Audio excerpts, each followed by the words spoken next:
Good evening, wine lovers, and welcome to the Save SA Wine live stream. Well, we start tonight with we start with fake news. Somebody created a news article today that says that the sales ban will be reinstated, but it was confirmed by the government that this will not happen. This is fake news. Um, it seems that people actually stormed to the bottle stores this afternoon to go get some alcohol. So, but we have to just say to you guys, it's fake news. So it wasn't necessary to do that. Some excitement today. Um, it seems that the bottle stores everywhere that was busy, as people stormed and said they were not going to be caught again. But like I said, it's been confirmed that this is fake news. Um, Now, for something more important, that's not fake news, is our 60 in 60 campaign. It's been going strong. We're all using the hashtag 60 in 60, and that is we are supporting 60 producers in 60 days, um, and to actually promote South African wine. It's called the 60 in 60 Drink South African campaign. And what we will be doing is we will be featuring one South African producer a day for the next 2 months or 60 days, from the 30th of August until the 28th of October. And we ask you to please follow this, share this post, obviously to buy some wine and help wherever you can. Whenever we actually we're going to actually feature a producer every day for these 60 days. It'd be nice if you could share those posts. And obviously, if you can obviously not support all 60 producers, well, if you can, it will be great. But if you can support some of them by buying some of their wine, it will be fantastic. But the main thing is to raise awareness. So if you can use the hashtags, hashtag 60 in 60, hashtag SaveSAwine, and hashtag Drink South African. It's also important that everybody understands why we need your help. Um, but due to the South African prohibition, as you all know, we've been in a severe lockdown, and the alcohol business restaurants have been closed for 5 months now. Before they could reopen, and the prohibition on the sale of alcohol. Uh, Winpro estimated that over 90% of wineries have cash flow problems and are in trouble. The entire wine industry could lose more than 50%, sorry, not 50, 15% of wineries, 12.6% of grape growers, and that means it's more than 18,000 jobs that could be lost over the next year and a half. So that is an unbelievable impact that, if we don't salvage the situation. Wine tourism has lost over 2.5 billion rand in revenue between March and July this year. And to top this all off, the wine industry is sitting on a 300 million litre surplus and a harvest that's coming soon. And this is going to all add to the challenges that the industry face. Although the domestic ban lifted on the 18th of August, it's 5 months of damage that's been done. And this is putting the nail in the coffin of many wine producers. So we're asking every single person that hears this to please use the hashtag 1660, the hashtag SaveSAwine, the hashtag Drink South African, and to support our fantastic South African wine and wine tourism industry. Um, there's a feeling that everything is back to normal because the alcohol ban has been lifted. But honestly, this is not true. We can celebrate a bit, but we cannot become complacent. We need to really up our game here and make sure we support the hashtag 60 and in 60 campaign. So thank you to everyone that's actually supporting us.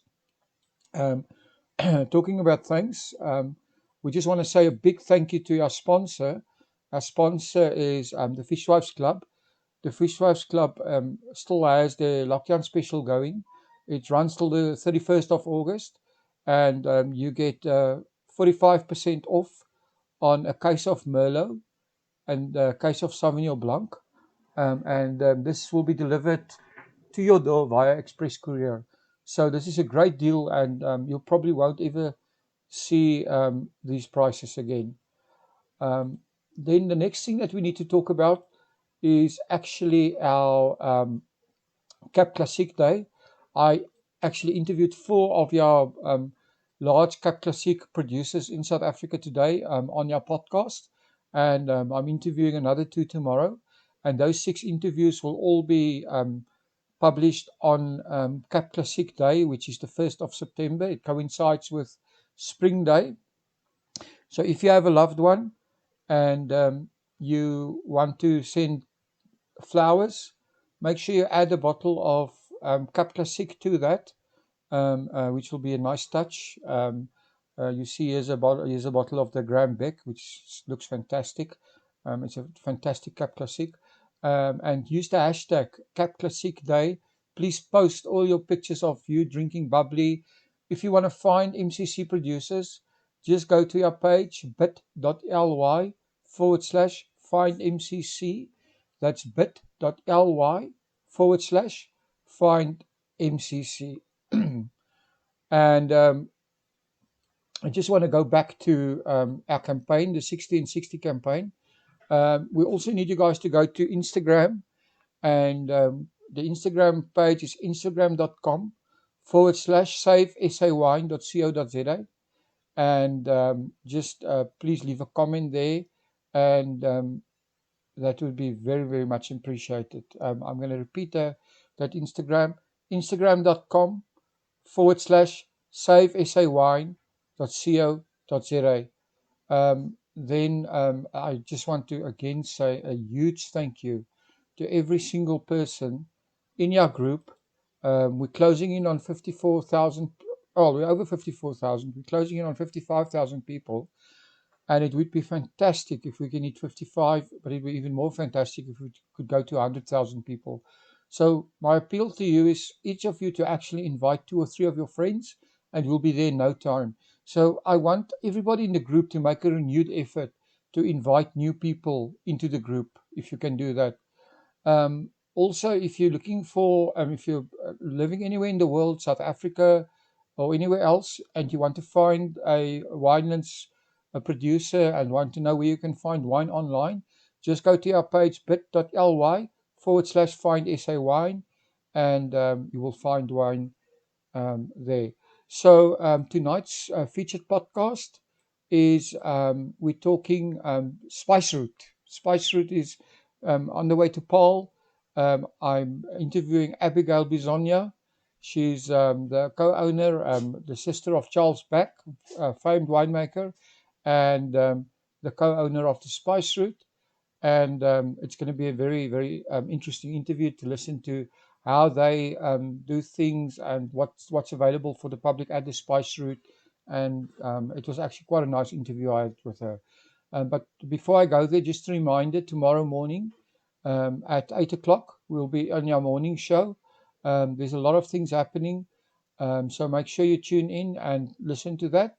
But now, without further ado, please listen to the podcast about the Spice Route. Welcome to About the Winelands. In this show, we will be chatting to leaders, influencers, wine producers, restaurants, and other role players. Tune in every Wednesday, Friday, and Sunday for your latest episodes. You will find us on YouTube, Facebook, Instagram TV, Spotify, Apple Podcast, and Google Podcast.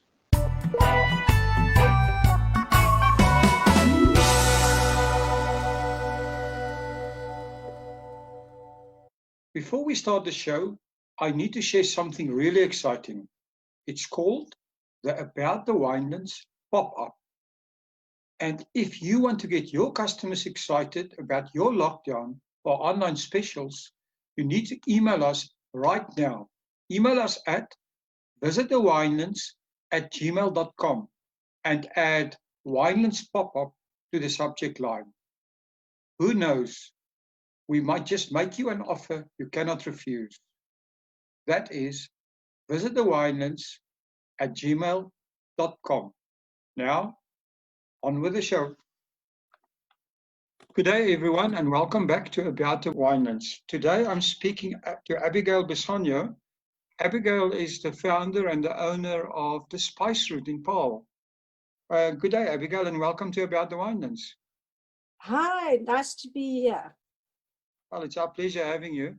So, Abigail, tell us a little bit about yourself, your history, and how you started the Spice Route. Okay, so just to let you know that Charles Back is my business partner and my brother in the Spice Route. So we are shareholders and completely joined at the hip when it comes to the Spice Route and make all the decisions collectively.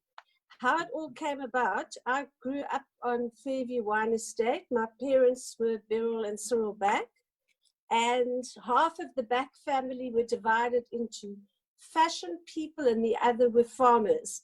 And I decided to go the fashion route.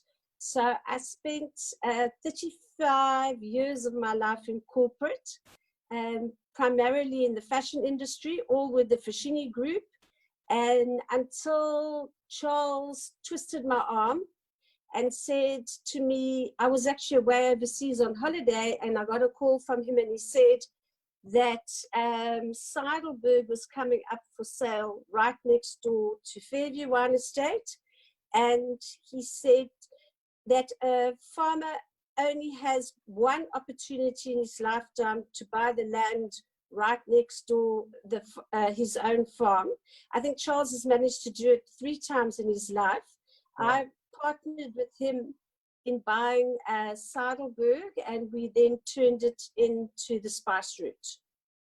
Awesome. When did you start with this? When did this happen? I left the Fashini Group in 2013, and Charles had already started about the year before. But when I committed myself fully to doing the renovation and the development of the property, we really started to escalate the business and welcome all the artisans on site and renovate. And it's really been an ongoing process. We're still nowhere near where we want to be. Well, it's already become an institution. So, when a guest arrives there at the Spice Route, tell our listeners what they can experience. I think probably for me, the most important part of what the Spice Route has to offer is the magnificent views. We really think that many wine farms have got so many attributes, but not many are situated with the absolute view of Table Mountain. And one can see the sun setting at 6 o'clock, and you have a clear view on a good day of Table Mountain, which is quite a spectacular sight. Other than that, we've got wide open spaces, which I think is going to become more and more relevant as we go into this unknown future. We've got 3 restaurants, we've got wine tasting, we've got a chocolate factory, we've got CBC breweries, we've got Red Hot Glass, we've got My Gift Store, we've got Brenda's Delicatessen. So there's endless opportunity for everybody to do something that suits their palate or their lifestyle. But for me, the most important is the natural beauty of the situation and the value that it finds itself in. Yeah, I just can't believe it. It's also a family destination, right? I think that's really what we try to capitalize on. We've put a kiddies playground there as well, and I'm hoping to do more of that. It's all natural. We encourage families, we encourage the kids to run around. I particularly love to hear the sound of happy children. They're outside, they're in nature, and that's the way we want to keep it. We want to make the children feel as free as possible. There are no restrictions on their movements. They're welcome in every venue, as are dogs. So it's really all about a family outing. We've got magnificent trails, cycling trails, walking trails, hiking trails. And I think this is something that we're going to build on going forward, because I think after being stuck inside for so long, the most important thing is to get out there and exercise and be with your family in fresh air. Well, we saw that on the first day the lockdown ended. I mean, Yes, I still hear it every morning between 6 and 9. The dogs in the street barking the cars, right? So because it's everybody's really, outside, it's a first. In my neighborhood, I've never seen so many people out and about. people that never walked are now walking. All right. So tell us about the 3 restaurants you have at your venue. I mean, they sound great. They are. I think we've tried to position them so that they all offer something different to everybody. So we've got the Barley and Biltong, which is primarily a family restaurant where we have burgers, the best chips in Cape Town, and a grilled chicken is a new offering, grilled veg, and we have beautiful trestle tables where people can just join, and there's lots of space, so we'll be able to space them out in the future. And very casual, very relaxed. And then we have the Wilderers, which is the main dish is an unbelievable value for money pizza, and it's situated right under the oaks. Very, very popular because of the way it looks and all the very old oak trees that are there. People love to sit under there in summertime. Also very family orientated. And then we've got a slightly more sophisticated restaurant called Jewel, which is for the more sophisticated palate. However, this lockdown period has given us lots of opportunity to reassess all our offerings, all our menus. I think we're going to go even more family and encourage people to use our lawns. We have lots of lawns on the Spice Route, which we've always tried to keep pristine, but we're going to be less anal about that and allow people to spread out and have almost a slightly kind of a picnic offering going forward as well. Well, that's awesome. I think that you're right. People will be don't want to be cramped into small spaces for a while. No, I think there's going to be probably a restriction on that, and there's going to be a personal feeling from people that they don't want to be on top of others. I agree. So something different I also saw there is the distillery. So I'd love to hear Yes. more about that. So I'm not sure if you're aware of, but Wilderers originated, they right at the gates on the way to Franschhoek of the new Val de Vie exit or entrance. And the original starter of it came from Germany. He was Mr. Wilderer. He unfortunately has passed away. But his son, Christian, has taken up the baton, and his late father had a passion for grappa. So we've got a grappa in a beautiful old copper still that is made on Spice Route, and then they've added an extremely successful product, which is their gin range. And I think a lot of people that are listening will know that Wilderers gin is really, really very popular. So we offer the pizza restaurant in the front, and then you walk through to the back, and there is a whole tasting room. And just before lockdown, we were about to upgrade the tasting room for them as well, and try and do a slightly more family one downstairs, a private one, and upstairs enhance that. So those are all the things we're going to have to reassess again, depending on how we go forward. Okay, awesome. The other thing that you offer is a bunch of tastings there. They all look and sound awesome. And you have this tasting passport where people can, can almost taste for a year or something. Yes, you can taste with it. You don't have to do all your tastings in one go. We've got the chocolate tasting, we've got the wine tasting, we've got the ice cream tasting.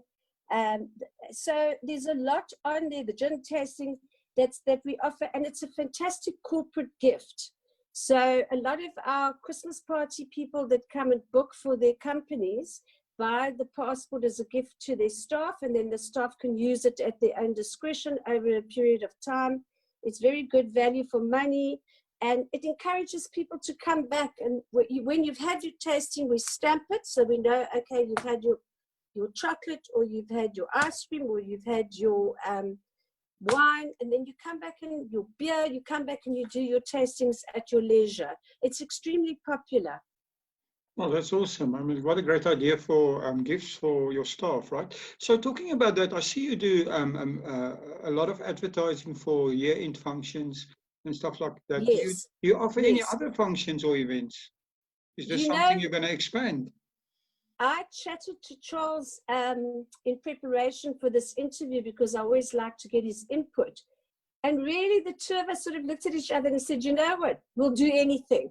We're happy to really host anything at this point. I think we have so many interesting venues on the farm. We were actually going to do a few more this year, but I think that will have to wait for next year now. I think time will run out by the time we reopen. We're happy to accommodate anybody. We've done all sorts of, we do launches, we do office parties, we do birthday parties, but I think we feel there's opportunity for us to really do more. And I particularly enjoy setting up functions. I love to do flowers from a personal point of view. So anything, we're happy to accommodate anybody and anything. I quickly want to share something exciting. I have heard via the grapevine that the Fishwives Club will be launching a new lifestyle club soon. If you have not heard of the Fishwives Club yet, just know that you are probably missing out on the sexiest wine label out there. To stay in the loop, please quickly go and follow them on Instagram. The Instagram handle is @thefishwivesclublifestyle. Let me repeat that, @thefishwivesclublifestyle. Now, on with the show. Well, I think you're touching on this all the time, but the coronavirus has forced all of us to rethink our business models, right? So what other new ideas have you got in mind besides, just, do you have anything new that we can expect Yes. from? Oh, tell us. Yeah, I'd love to hear. I think we've got, well, I'm not going to disclose what was on plan. We had some really interesting things before, which was basically looking at more children's activities, but I'm not quite sure where our partners stand on that, but they were extremely exciting. I think how we're feeling at the moment is that we want to integrate a lot of our business together and make them more powerful as a team. So encourage a lot of pairing with our wine now. So encourage maybe the restaurant Jewel to help with more charcuterie platters, come up with some interesting dishes to go with interesting wines. Charles launched a natural wine called Obscura that's made in the Spice Route cellar in Malmesbury. It's made in a quevery underground. It's an absolute natural wine. So we're very much leaning towards being more natural, being more authentic. So we're thinking, well, we've already started a vegetable garden, and our restaurants draw on that and use it. So we ask the chefs, what are your particular vegetables or herbs that you like, and seasonally, and then we plant it for them. I think that's something that we feel we must grow, and so we'd be more farm to table, more seasonal dishes, so the menu will change according to the season. As the corona has hit and the silence on the farm has fallen, so has the natural life on the farm come into its own. There are more birds, there are more squirrels, there are more mice, and the flowers and the vegetables have absolutely flourished. I mean, it's just been the most amazing thing to see. As deathly quiet, the earth has really started to move in the silence. So we had this abundance of vegetables that nobody was using. We gave the farm laborers the first choice. They weren't crazy about aubergine or beetroot. So what we've been doing with the excess vegetables from the farm, I have gone through and picked up every week crates of fresh vegetables and delivered it to Ladles of Love, which is an organization in Cape Town that cooks for the homeless. I think they started with 2,000 meals a week. They're now in excess of 30,000 meals a week. So awesome. We've been giving them support. Charles opened a soup kitchen on Fairview, also drawing from all our natural resources and feeding the homeless in the neighborhood. But that's something that I think we can because of the success and the way that the soil on Spice Street seems to just be kind to the vegetables and the flowers, is to capitalize on that and to just maybe then do a vegetable market once a month or once a week, depending how big we go. So I think there's a lot of interesting things that have come out of this time where you've have had time to reflect and to think how you're going to survive economically past lockdown. Yeah, I can. That sounds awesome. Abigail, on a personal note, from changing careers from fashion to hospitality, and this, well, this must have been, how hard was that? I think it was pretty hard, to be honest. It was always something that lingered in the back of my mind, that I couldn't live on the treadmill for the rest of my life, and that I would like to have a second career, because I literally went into the Fashini group and spent 35 years with them. And I felt that you do have a little bit of a sell-by date in the fashion industry, although I'm still absolutely passionate about the industry and about fashion. But I always had this sort of lifestyle was taking over from fashion, that it became more important to enhance the way you live, the way you fill your home, the way you decorate, the way you eat. So for me, that was always something that was at the back of my mind. So I think this has afforded me the opportunity to follow a direction that I'm equally passionate about, but to sort of go from being a clock watcher, treadmill, running all the time, to a slightly more kinder pace took a bit of adjusting. I can believe that.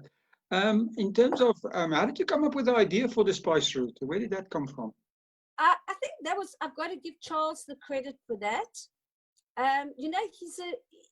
He's a great thinker, and he's an innovator. He comes up with these concepts, and I bought into it immediately, and it just evolved from there.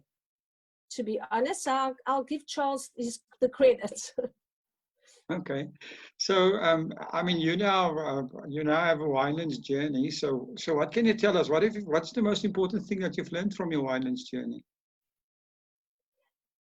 I think volatility. I think, and I suppose in any business, I mean, I can't make it specifically to Winelands, but I think so many elements affect you. And you've got to learn to be able to ride that wave. I mean, we've had the drought, which put off all our, we've got a large tourist market, that was very hard. And now we've got the virus. So there's always something, and if you need to just be tough and strong and manage your way through it and stay positive, because negativity is probably the worst thing you can do. Yeah, I agree with you. I mean, like I say, there's opportunity lurking everywhere, and you just need to find the best. So you just got to find your way out of it, and you've got to adapt and change your business model. If you're stuck in your business model and the world is changing at such a rapid pace around you, you're going to get left behind. Absolutely. So Abigail, Yeah. I need to push you for your favorite wine quote.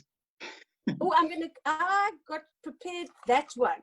Oh, really? Okay. Yes, I'm going to quote Mr. Charles back. Okay. So I said to Charles, because I'll tell you mine afterwards, but Charles says, a day without wine is a day without sunshine.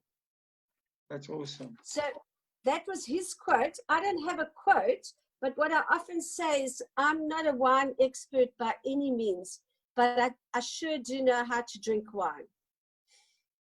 Well, that's good enough, right? I mean, that's absolutely wine is no made question. for enjoyment. Correct.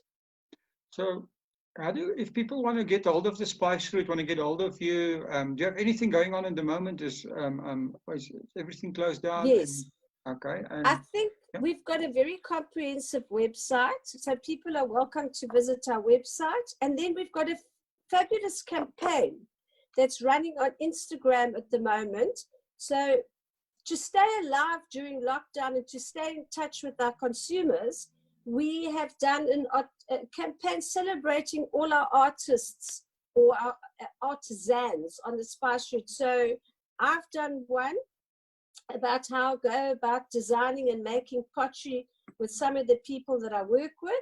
And we've just had Charles Duplessis, who's the winemaker from Spice Route. He's just done one on the new Obscura wine. And then this week we're going to launch with Brenda's Deli. So people must visit Spice Route Destination on Instagram, and they will be able to follow us. All our contact details and everything are on our website. And yeah, we're hoping to be as open as soon as possible. Okay, that's awesome. I'll put all the links down in the description and everything. And yeah, that's Perfect. great. Abigail, it Yes, was lots of activity. well, it's great. I mean, it's proven, and you would know this from your fashion days that during recessions and bad times, brands that keep on advertising are the ones that not only survive, but they're the ones that thrive. So you need to keep yourself in the minds of the Absolutely. customer. Yeah. Correct. And stay in touch. I think people, the interesting thing is even our old posts and have picked up. So people are at home sitting and looking for information and trying to engage with brands that they're fond of. So there's been a lot of engagement with our customers and loyal followers. Well, that's interesting. Have you found that social media has become more important in your business over time? Oh, yes, absolutely. Absolutely. I mean, Charles did a fantastic campaign for Fairview on wine sales online. For you can collect, you can go and have a look at it. And there's just been such it's just a lot of fun. I mean, he always puts a fun element into it. So there's been a lot of engagement. It's been very important during lockdown. I love their April Fool's campaigns over the years. I don't know. It's been so good, right? I was one of the fools. Oh, my word. Abigail, it's been such a pleasure talking to you, and good luck with everything. And thank you so for much. spending the time. We really appreciate it. Well, I hope you're going to come and visit when we're allowed to have a glass of wine on the lawn. Absolutely. I won't miss it for the world. I wanted to see that Okay, view I'll to hold Table you to Mountain. that. Good. Thank you.